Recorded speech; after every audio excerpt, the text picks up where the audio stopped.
कैसे पकड़ते भाई आज कैसे लड़का ये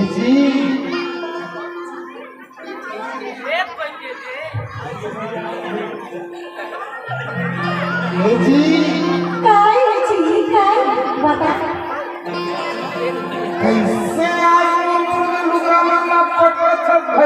अब जानना वो नहीं जानते।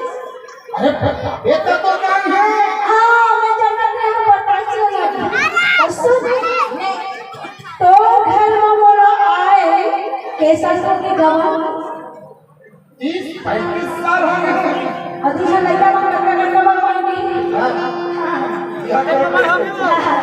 ये आपके सारी लगा सील के और नहीं मर जमाना पहले ना ये बुरा वाला है सब नहीं तो का चीज करना है अब राज के कारण दीदी बैठे को मोर पहले इसमें मैं अरे चिंता भंग कैसे हमारे छत्तीसगढ़ में भूपेश बघेल मुख्यमंत्री बने हैं। 2500 रुपये क्विंटल में धान खरीदे थे।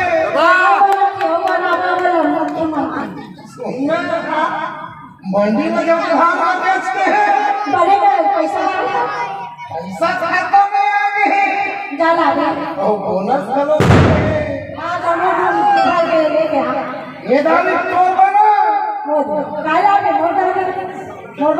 ये दावी चोर बनो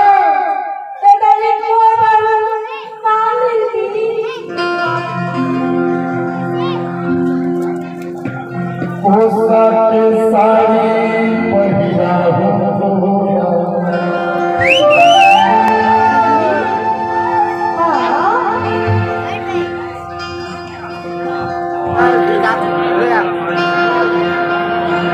शादी के साथी पहिरा हो सोने के कंगना पहिरा हो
Thank you.